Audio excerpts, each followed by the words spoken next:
You shaped it in your mind. Total performance. Now the all-new Toyota Supra brings it alive. Super Power, created by a 3-liter 24-valve, 200-horsepower engine. Super Suspension, racing type, double wishbone, fully independent. Super Cockpit, where you perform. The new Toyota Supra, performance without compromise. Now the Supra dynasty begins. Who could ask for anything more?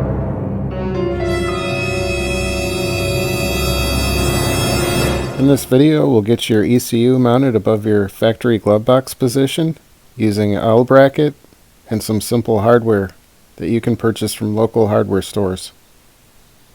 Alright, so I'm here at Ace Hardware and we're looking for some L channel. We've got some right here that would work. It's 2-inch. It's 4 feet long. There's no shorter sections, unfortunately, here at my local store. We have, let's see, we have 1.5 inches. This will probably work just fine.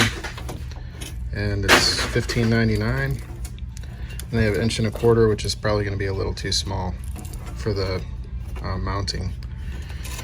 But this is a little overkill. I think I'm going to use something else. But this is just an option that you could buy. Right here is the part number in the description. As you can tell, it's let's see here. It's like 1.5 inches long or wide by 1.5 inches.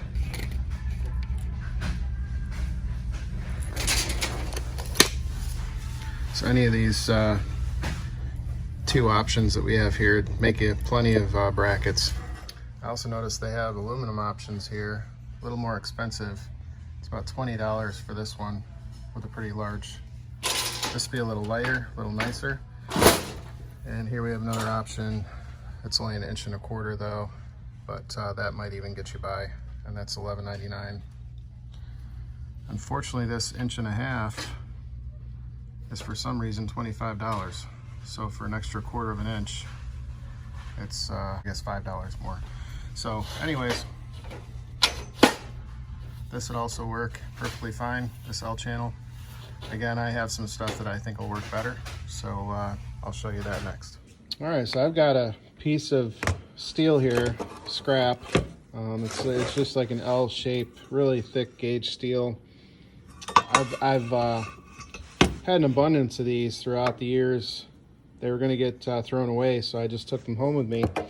And I've used these for a lot of brackets in my build, from power steering, reservoir holders to holding up my oil cooler, to my oil filter relocation.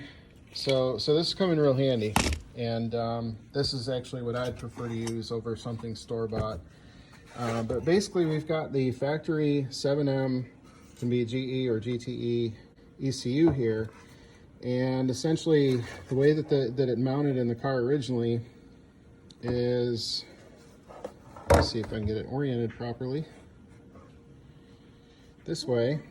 So basically this goes towards the back part of, this goes to the bracket on the back side of the glove box, above the glove box, and then this kind of goes to where the upper lid cover above the glove box screws into. This is like a Phillips screw that then mounts this corner up above your glove box. So what we're going to do here is take these two brackets off. We're going to cut this L channel to be the same width as the ECU, and then we're just going to rivet these onto the ECU brackets, and it's about the same height. It's a little bit taller. That's perfectly fine. We don't need this to be this wide, so we'll cut a little bit of this off as well, and that will basically be perfect for the ECU to sit on top of. For the EMU Black, you can pretty much just drill a hole here, mount that with a single bolt and nut, and easy peasy. So we'll get cutting this away and I'll show you in a minute. All right, so I've got this cut now. I pretty much matched the height of the ECU to the height of what I cut here on the bracket. This is a little under 2 inches in width here. This hole was just automatically in the bracket that I used, you know, this angular, this piece of scrap steel. And so essentially what we'll do is we'll mimic this here, and we'll put the ECU brackets in just like this, here and here. And then we will, we could even tap and thread these screws back in, or we could use rivets, whatever you want to do. But basically we just want to mount these tabs on here and here, these brackets here, onto this angular steel. And then again with EMU Black, you're going to drill a hole somewhere here in the middle, and you're going to mount the EMU Black here. I didn't make this bracket the whole distance of the EMU Black. I feel that this is plenty sufficient. It's very stout, it's very thick metal. The EMU Black will mount with one bolt right here, and you'll have plenty of room in this area for wiring. It's nice and clean. So that's the way we're going to do it. I'll show you more in a few minutes. All right, so a few things to note. First is, this is a really old snap-on screwdriver. I've had it probably over 20 years, but definitely want to use a high grade of Phillips head to get these screws out. They are on there, and if you round one of these screw heads out just a touch, you're gonna have a really difficult time getting these screws out. So that's just a word of caution. Make sure that, you know, it's seating in there really well. Make sure you have a proper screwdriver and the proper size of Phillips screwdriver. I believe this is a number 2. So could be a number 3. I could be off. But all right, so we're gonna finish this bracket here. Drill, hammer, a little set tool, punch set, some rivets, some pretty hefty ones, the appropriate drill bit. I believe this is 3/16. I got the rivets out of this kit that I bought on Amazon. The sizes are right here. They've been pretty good. They're all metric, I believe. So yeah, we're just gonna pretty much take these off, and we'll mark it here. I've got a silver Sharpie here in my pocket. So we'll mark those where we're gonna drill the holes, and you know, we'll get these tabs mounted, these brackets mounted, and I'll show you here in a minute. We'll get it done. So before I take these mounts off, I just want to kind of cover this again. I don't know if I've been very clear. These are the two that we're going to use. This one goes towards the back left side of the glove box. This goes towards the front left side. So we're going to basically move these up here, and we'll mark the holes, and we'll drill them, and then we'll rivet them in. You need a rivet gun as well. I didn't cover that. This is a cheap Harbor Freight, and it works perfectly fine. Just want to say it's always a good idea to center punch, especially with this thick steel. So I center punch this with a good center punch here, right where I marked them.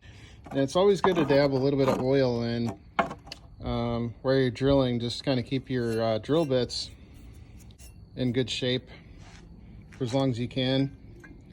And I usually just use this 3-in-1, and I'll just kind of add a little dab at. All right, so got all these drilled. This one was a little rough. It was a little close to the edge, but it's going to work out just fine. So now we just have to rivet, and I hope that you would know how to rivet, but I don't really have any way to set up me riveting these, but I'm going to rivet these in. Again, we're just going to kind of set it up like it was from the factory, with these guys in the proper place. So the ECU would be facing down right now. So the bracket is basically going to be flush with where this was. And the ECU is going to sit right on top. It's going to bolt right here. And it's going to come out to right about here-ish. So there's lots of room for wiring to come in. There's no other obstacles. It's nice and clean. Again, you can tell how thick the steel is. It's way overkill. You can get steel from the hardware store, but in any case, now we just have to rivet these guys on and life will be good. Again, it's just easy to kind of put your ECU the way that it's going to be in this perspective. The wiring connections are right over here. There's a bracket here. Is kind of how it's going to be. So again, this ECU would be facing down right now. And we're just going to put these guys in and rivet them. Easy peasy. And then I'm going to send this to somebody and they're going to use it in their build. They can decide to finish it however they want. Put a hole in it for their ECU where they want it, or whatever the heck they want to do.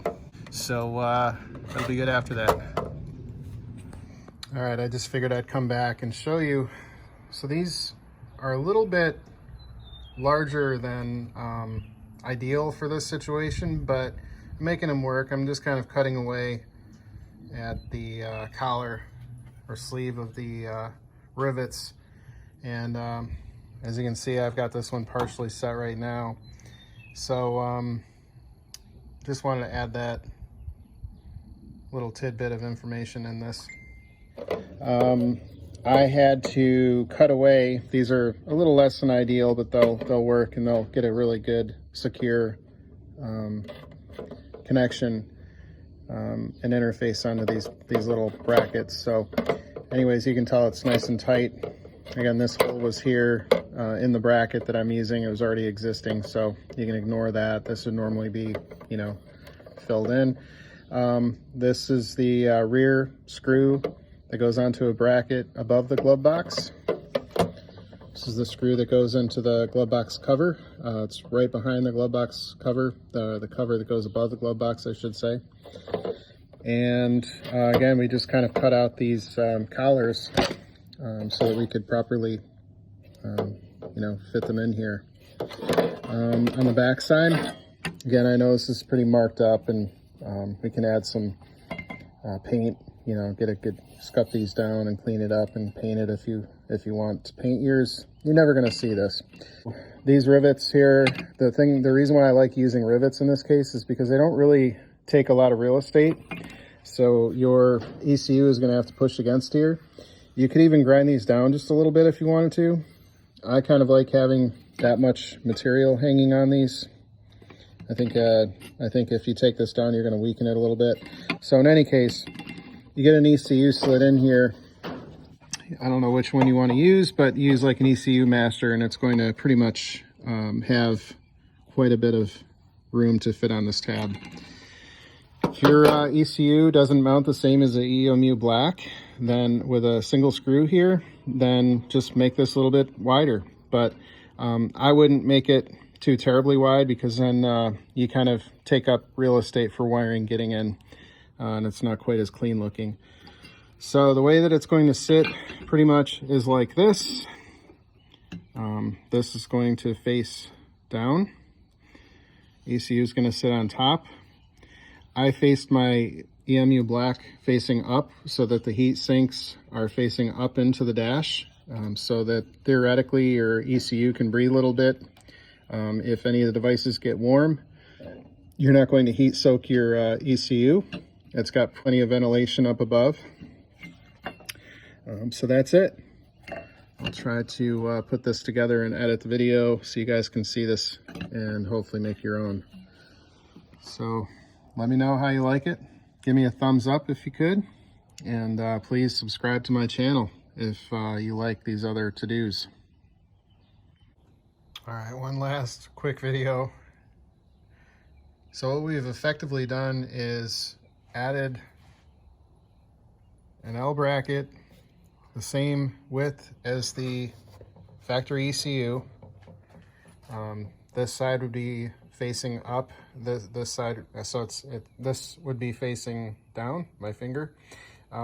Your ECU plugs would be here, and we basically have just replicated these brackets going on the ECU. So this is towards the firewall, as this says.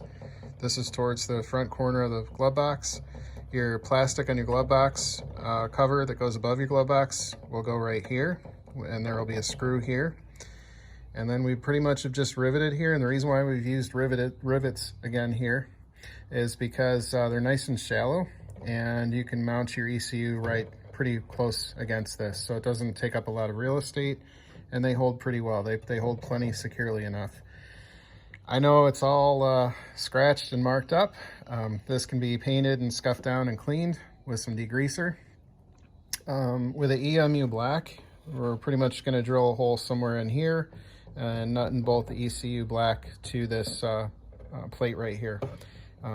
I prefer to have the ECU Black, or EMU Black, sorry, facing up. The heat sink's facing up. There's a whole bunch of space up above here, so it'll ventilate properly. And I prefer to put the flat side of the ECU against this and just use a nut and bolt right here. And that's the way I've done mine, and it's worked out really well for the Mark III Supra. So you have everything you need. Harbor Freight riveting tool, a good drill bit, some lubrication for your drill bit if you go into thick steel like this, just to save your bit from a little bit of premature failure. And some rivets of some choice, whatever you want to use. I use these pretty large collar ones. Again, this is a kit from Amazon. I have some smaller ones. I didn't really think those would work out as well, so I use these and just cut off the collars of the rivets. So there you have it. That's pretty much it. It's pretty easy.